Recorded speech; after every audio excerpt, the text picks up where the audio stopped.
Abhay Sharma of the Revisit Project fame. Such a pleasure to be hosting you today on VJ's playlist. Firstly, how are you doing? I'm doing good, and it's indeed an honor and pleasure to be here. Finally, put a face to that, to the conversation that we've had thus far. And yeah, I'm looking forward. Yes, our interactions have been strictly limited to the gram and to the emails that we have exchanged whenever the Revisit Project has put out new music. But firstly, to begin with, congratulations. You've already kickstarted the year with a brand new single called The Herbs. Yeah. Before we get down to talking about everything else, the journey of the band, its popularity, and how it has created a name for itself in a rather niche genre in our country. Hmm. Firstly, just give us a quick update about what Herbs is about and what drove the people to write the song and what is the ultimate messaging. So, Herbs is a song that's a special dedication to this jazz legend called Herbie Hancock. And he's visited India quite often in the past as well. And most of the music that we like, for example, John Mayer, a lot of hip hop, Sting, all of these legends, Anderson Park. So all of them owe a huge sort of debt. I wouldn't call it musical debt, but they owe a lot musically to this humble giant of the 20th century. He. I would say that he's at the center of funk, gospel, R&B, jazz, blues, all put together, and he was one of the greatest jazz. He still is, but he was one of the pioneers of the 60s and the 70s when the jazz movement was going from traditional to more modern, uh, more electric, more technology based as well. So he's always kept up with time. And this was just a small dedication from our end because we've been fans since forever. Like, I mean, I'd say 1.5 decades of just listening to his music. And a lot of our music is also primarily based out of his sort of uh, his initial albums with his band called. So just wanted to uh, give a small little shout out to him musically, and that's what we did in the song. So it's just a dedication to him, and that's what we did. It's funky. It's got that jazz feel with it, and yeah, I mean, it's our way of saying that we owe it all to you in a way. But before everything else, Abhay, let's get talking about your well-received 2022 album, Capitalist Musician with a Left Leading Guitar. I want to begin by congratulating you firstly on the album and apologizing that uh, unfortunately, with the amount of music that we were all snowballed under, that I ended up missing it out. And it was only, like, I only came across it when I stumbled upon on one of the year-ender lists that we all compile as journalists. But congratulations again. You managed, that's possibly your third album in 5 years of making music as part of the Revisit Project. So I want to just ask you, how do you look at your journey as a band, from the time you began with, Here We Go in 2017? Hmm. So I think Here We Go was this massive risk that I'd taken in terms of writing and arranging and composing because I had z- almost zero experience of doing it before that. Because I used to have a band back in the day called Sold Out, which was a funk Okay. setup. I don't know if you remember or know them. It was No, I've hip never for heard a of while. them. Yeah, but it was hip for a while in Delhi and maybe some places in Bombay and Pune as well. But I had never written music before that. But Here We Go was the start, and that's why I wanted to call it Here We Go as well. That okay, this commences our journey, and I could never put. I was so bad at doing things that I never put up the album together as a whole. I was such an idiot. I was such a rookie that I thought that if I put all of the songs one by one, eventually they'll show up as one album. Right. So we've had 4 albums when you include all of the songs from Here We Go as well. But Here We Go Hmm. is not out anywhere as an album thus far. Album. Yeah. together. I mean, it's out on YouTube as a 30 or 29 minute playthrough, but not as an album. But yeah, I think the journey has been good, but it's had its share of bad or just weird days thus far, and a lot of people have left the band, which is almost a certainty now. I feel when you're doing something so niche, Right. which is something that I didn't realize it initially, and I still don't want to delve too deep into the thought or the even the discussion of it being Yeah, I naive can or understand. uh, too niche, because I feel that's just the way things are in our country, and no matter where you go, it is still a niche uh, uh, thing with regards to music. So uh, I think before the pandemic, we were about to hit it off, but the pandemic kind of stalled our progress just a bit. And since then, we've been playing catch up. But I'd say from the second album onwards, we've had like Brown Man's Funk and Born in Delhi, and then now Capitalist Musician with the left leaning Avatar. Yeah. Um, we've had, I'd say we've had some good years. We've had some good tunes, and we've had good moments, but it I'd say it's yet to culminate into something that I'd look back and say yes, it's spot on.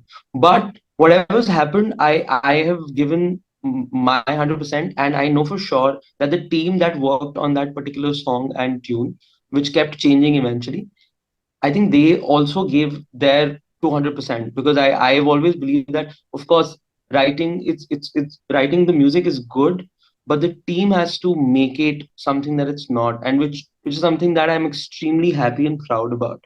The team that I've always assembled has given the song everything, whether it's the vocalist, whether it's the drummer or the bass player, anyone who's played on the song, and yeah, I'd say I've made some very good friends on the on this journey.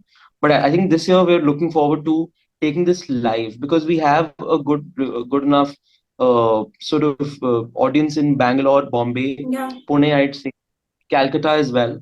So slowly, but I feel that in a few years we'd see the better days that we thought we would at that point in time. So, but I would never complain, because I think music is a longer. I wouldn't even call it a game. It's like an infinite game in that sense. Yeah. It's a never-ending process, and for me, what's important now is to make sure that the music that I make is it's good. It's and not in a traditional sense good, just good in the sense that the messaging is good and how we've presented it is good, and then it's up to the audience or the people who listen to it whether to like it or not. Maybe the views and the likes don't really matter as much, also because it's such a rare occasion that something becomes hip or viral. So I'd say it's been bittersweet and it's been Yeah. good thus far, but it can be better. So we're working towards that. Well, as they always say, persistence is the key to eventual success. So as long as the grind continues, there's always hope. It always matters, staying on the battlefield, doesn't it? Of course. I mean, I wouldn't even call it a battlefield, because it is such a personal experience at the end of the day, making music and putting it out, that I think the battlefield, you're absolutely right in calling it a battlefield from one perspective, as to make sure that you don't die out as a group or as a musician. So Yeah. it's a survivalist sort of an environment wherein you're always wondering where the next gig comes from, and invariably the money to write the tune comes from. But I think that is pretty sorted personally, on an individual level, and I'd say with the band as well, because we also do corporate and Yeah. these wedding gigs Wedding. which Yeah. pay which pay for all of the music that Which we write. Delhi thrives on, doesn't it? Absolutely, absolutely. And I also play in Bombay with Shankar Mahadevan and Yeah, Adnan Sami and Vishal Bhardwaj ji. So honestly, I would never even dare to complain about things because I think life has never been better financially. yeah, For me at least, I wouldn't say everyone in the band is secure in that sense, but I would definitely try and help them somewhere get that. But there's nothing to complain about in terms of my financial status, and through that maybe the band's future is also secure because I also end up funding around 85 to 90% of what happens in the band, okay. which is fair Which is because fair. Yeah, yeah, because I've been running this individually, and everyone's sort of they come and they leave. But now the yeah. current setup, I'm very comfortable with and happy about. And so I think it's about playing the longer game and not worrying too much about things in general. And yeah, I think I'm looking forward to writing more music, which is something that I'm extremely excited about this year, and obviously performing. Abhay, since you spoke about, or rather off the record, since we spoke about how much of what the band makes, out of making music, is solely dependent upon the live shows that you all take to. It can be weddings, it can be corporate gigs. Given the genre of music that you all specialize in, which is jazz, um, it's something that is still a very, very niche concept in our country, where often the pure perception about jazz music is, oh, ये तो अमीरों वाली शौक है. This Hmm. is something that's not suitable for the largely massy Indian audience. Hmm. So in a scenario like, say, the pandemic, I mean, till the pandemic, I know for a fact that the Revisit project was one of the few acts that were consistently releasing music, and y'all were performing at venues that had a certain likability towards the brand of music that y'all were making. So when the Hmm. pandemic struck, what was the scenario then? How did you all pull yourself through that really difficult phase when avenues had stopped uh Hmm. for live music? I think the pandemic was pretty unprecedented because no one could have prepared for that, firstly. Yeah, And we should have, ideally, musicians should have some sort of insurance, just like a mental note to themselves that, okay, I need to save money or do. Thankfully, most of us had done that, which is how yeah, we could survive. And in terms of taking the music and the band forward, I'd say that we're not really jazz, we're influenced by jazz. Like if yeah, you listen to Capitalist Musician, the song itself has that rock 80s, Huey Lewis and the News, and a lot of Billy Joel, and a lot of old school Doobie Brothers vibe. So I'd say that we're we're primarily funk and influenced by jazz, blues, and R&B. And I think there is enough audience in this country when you talk about bands like Wolfpack, when you talk about bands like Derek Trucks and the band that he has, John Mayer's band, and all you've just had all of the big festivals for which so many other acts came. yeah. So maybe my aim is to uh, kind of tap into that audience eventually. That we actually are a live act when you come to think of it. If you've never come for a gig, but when you come for a gig, you'd notice that most of the music has been made to fit that parameter or that scenario. Most of the music that we've played was recorded live and is ready to play live at any given point.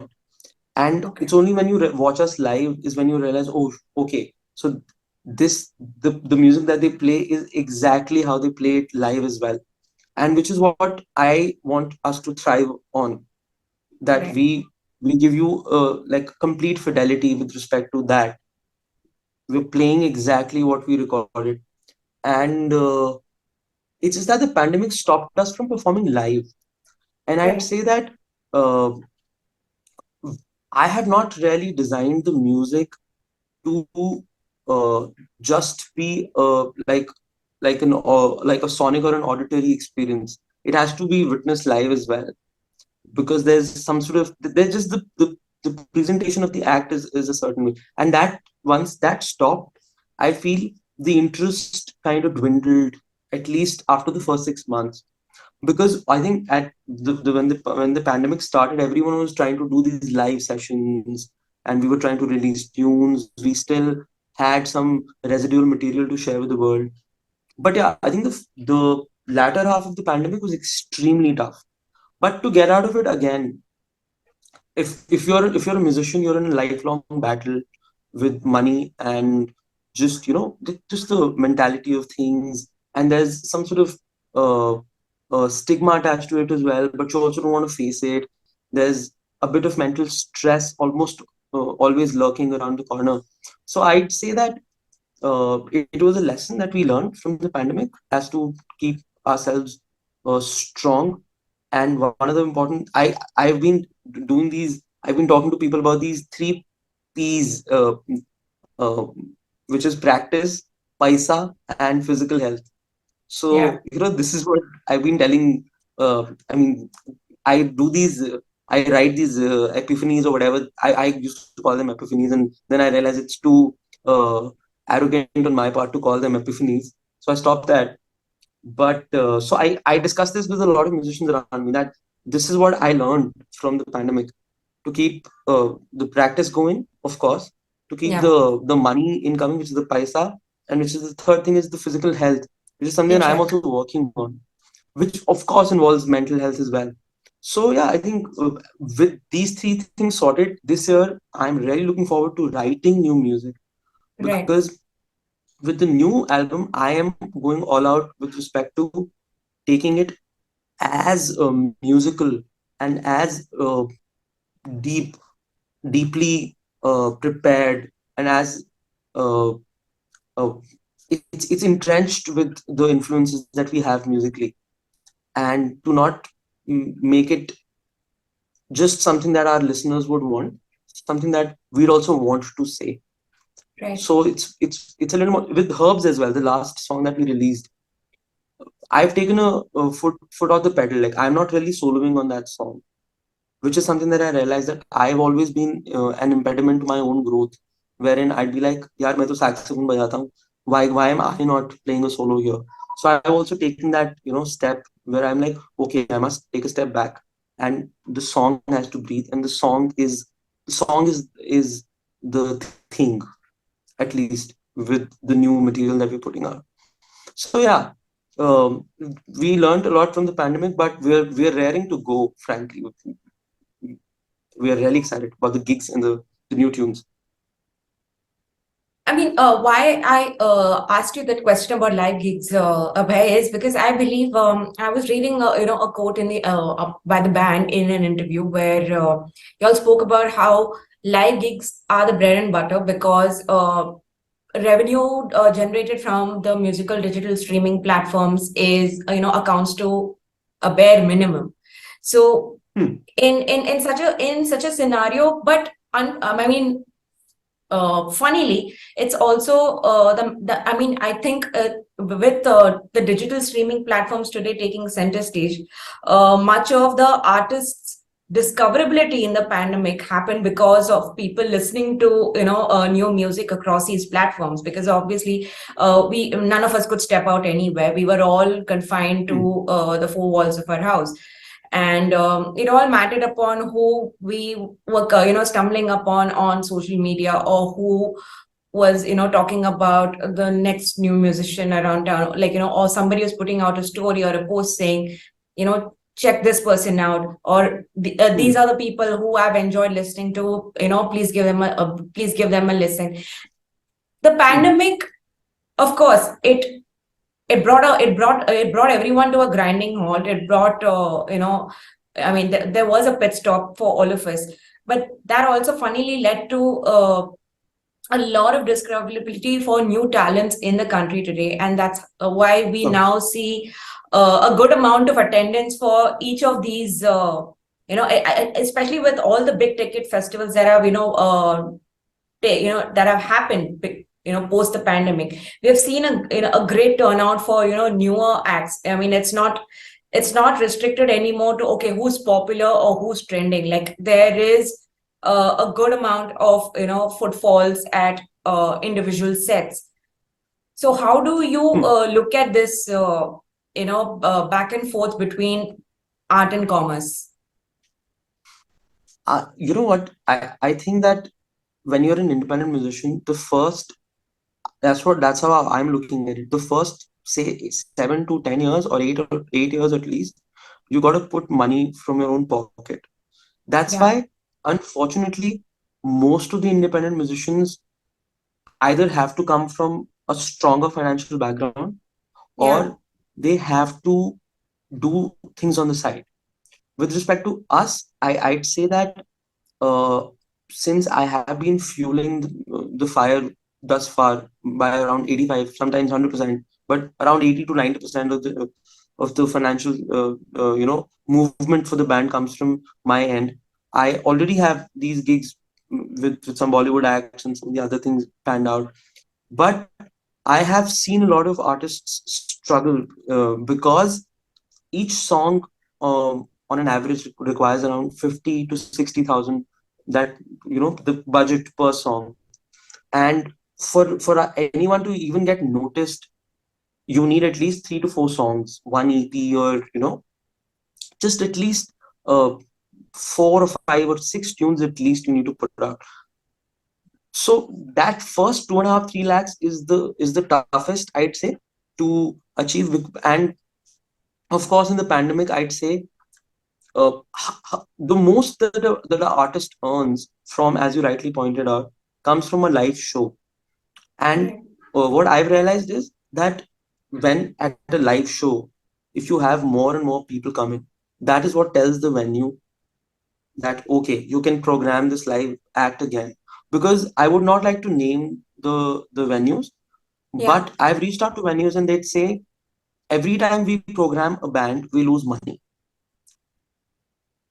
Oh, Yeah, and I'm not going to name this venue, of course, of course. but uh, what's shocking is um, they say that it is better for the venue to have a smaller act or a DJ play.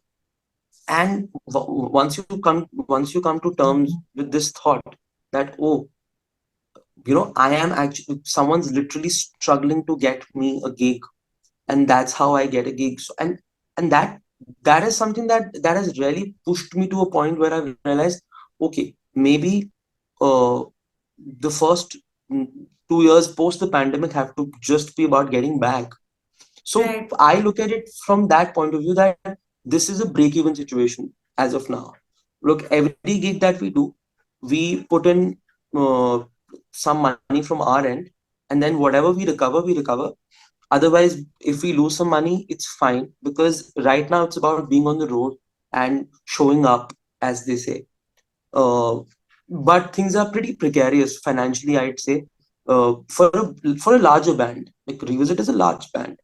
Yeah, We have 8 people and sometimes nine. We've traveled with 9 people, wherein we also had a sound engineer from Delhi. But thankfully, right. most of the venues now have sound engineers in house. But I'm being very honest. It is better to have a smaller band right now in the music scene, because that is easier to manage and easier to travel and budget as well. Because on an average, our tickets cost around 70 to 80K. So we do need a landed fees to actually break even. And uh, thus far, we've had good turnouts wherever we've gone. So we get okayish deals. But of course, there are bands which get much better deals than us. But again, that is, I don't know how that works. There are some bands which sound exactly like us, but they have a much wider, a much larger audience that comes for their live shows, which is something that I am also telling other artists, that if somehow you can manage the first 2 years of telling people to come for your gigs, and if more than 200, 300 people or 400 people show up, that tells the venue that yes, I will not Hmm. lose money on the day I call Right. revisit, which is something that happens in Delhi quite often, which is something that happened at our recent gig in G5A, which is something that happened when we played in Bangalore. So it's a very, uh, Vijayalakshmi, right? I don't Yeah. know if I should call you Vijay or Vijayalakshmi, but Please. the problem here is that we have to become a profitable endeavor for ourselves and the venue. When Yeah. which is something that I do not think of when I'm writing the music, because I want to express myself, and most of the expression usually doesn't have a financial backing, or a subconscious financial thought to it. Like at least when I make music, I'm always not, mostly I'm not thinking how will I sell it. Firstly, Right. I'm mostly about to have this experience in my head, and then I put it forward. So that is where, I guess, the problem lies for a lot of middle class, upper middle class musicians in the music scene. Because earlier, the music scene was primarily run and managed by people with better financial backing. Uh, of course, with having earned that money in a different environment, maybe their families were uh, better doing good. You know what? In the last 10, 12 years, we've had more middle class kids like myself come about. So I have difficulty even discerning which is a profitable song, which is not. Because the last Hmm. song we released, it's for me, it's one of my favorite tunes, but it doesn't get any traction because there are no lyrics to it. So that is something that we're sort of uh, learning as well as time goes by. But for me, trust me, what's more important is, as long as I'm able to write music and compose and do this, and as long as people turn up for gigs, we are good. But right now, I'll be very honest, we're losing money. We're losing money every year, and I think we have to be okay with it. At least I have come to realize that I have to be okay with this. And when I say losing money, it goes. The only way for us to make it back is like wait for another 2 months, do these gigs, club gigs, and somehow I get the money back. But uh, the money that I've invested in most of the albums, I don't think it'll ever come back. But it's good. Like, I mean, I'm not really complaining, but I'm telling you that that's how it is. So either you get it from your parents, or your job, or you do what I do, which is like do it as a passion project. And I think that's just how it is, because there is no patronage system for us. And I don't know how that will happen ever, but for now we're on our own. So it's a little difficult, I'd say, because Yeah. सबसे important चीज ही पैसा है इस पूरे scenario में, जो मिलता ही नहीं है, बिकॉज लोग आते नहीं. तो वो एक सर्कल को तोड़ना बड़ा मुश्किल है for a band. And I feel that now we are reaching a point where okay 200 people should turn up, 250 people turn up, तो उसको 300 400 करना धीरे धीरे. So it'll take time. Personally, for the band, for revisit project, it'll take at least two, I say 3 more years of becoming a profitable commodity. That's what I feel. Abhay, I have come across something very interesting about you that I don't think not many people know is, or rather, I'm not sure how true is this, so please help me understand it. I believe you played cricket with Virat Kohli when you were much younger, and I, cricket was yeah. possibly one of your other passions besides music.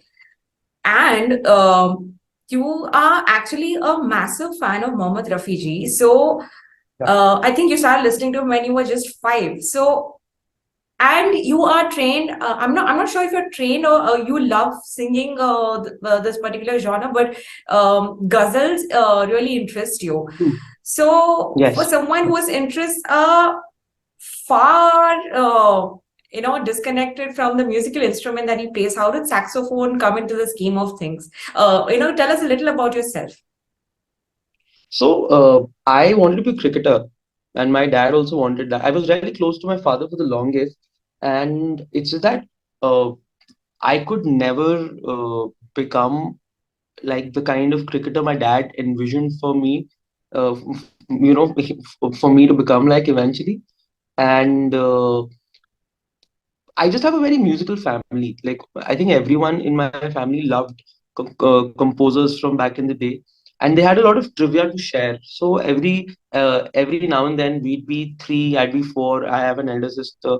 We'd be sitting at home and we'd be playing this game called Guess the Composer, and we would be able to discern. Okay, if there are strings, then probably this is Shankar Jaikishan.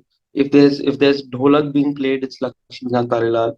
If it's a Western sounding tune, maybe it's Hemant Kumar or Salil Chaudhary, or maybe it's Panchamda. If you can hear the bass, if you can hear everything clearly, it's a more modern way of recording and putting things together.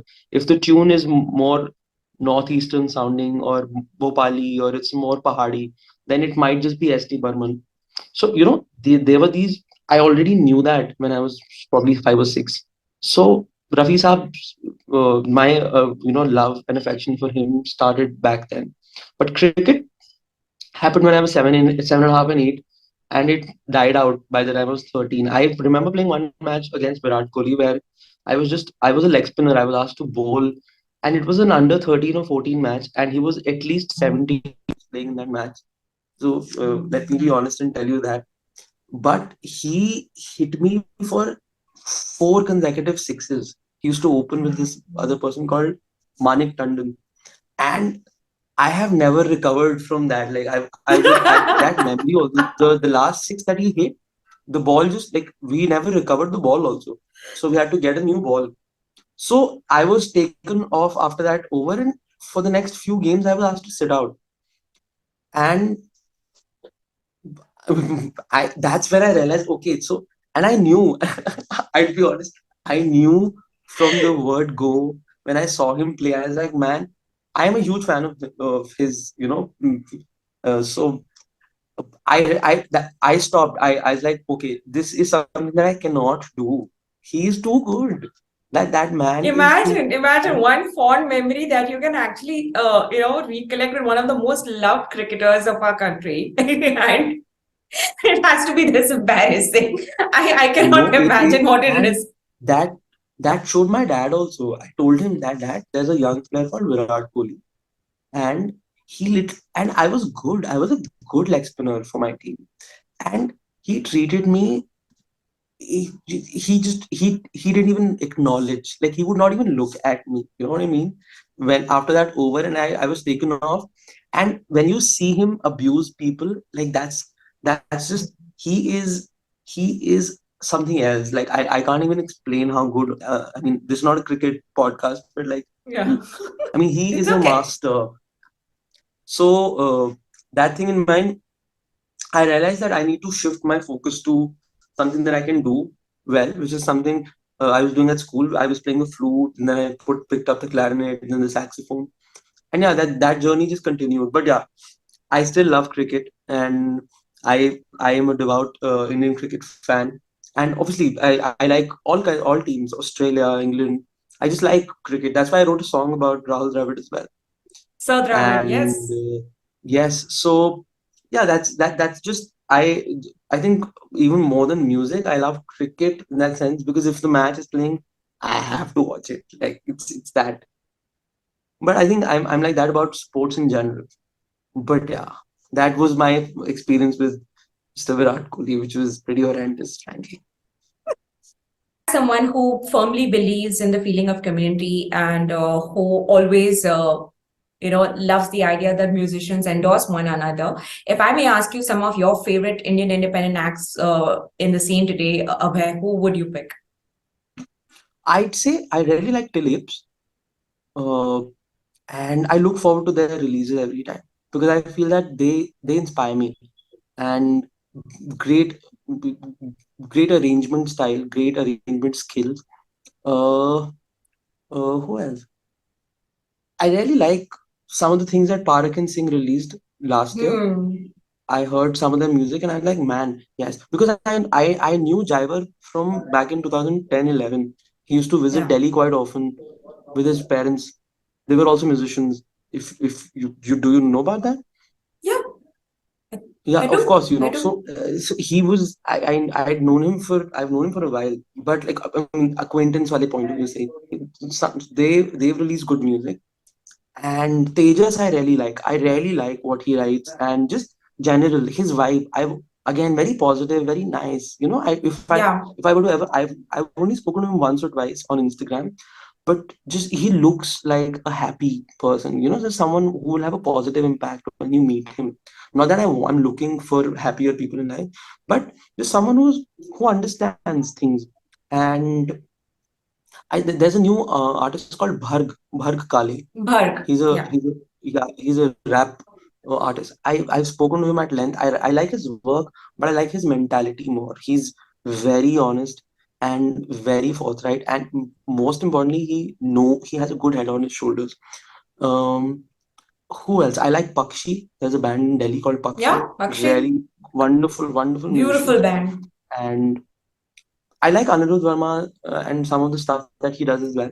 The even yeah, Bombay, as part of the Anirudh Verma collective also, he has yes, great collective. Yeah. great work. Uh, Bombay में, yeah, I think there are quite a few. But again, you've asked me to point out people that I would want. Like, these are people I would go Yeah. and pay money to watch, basically. Yes.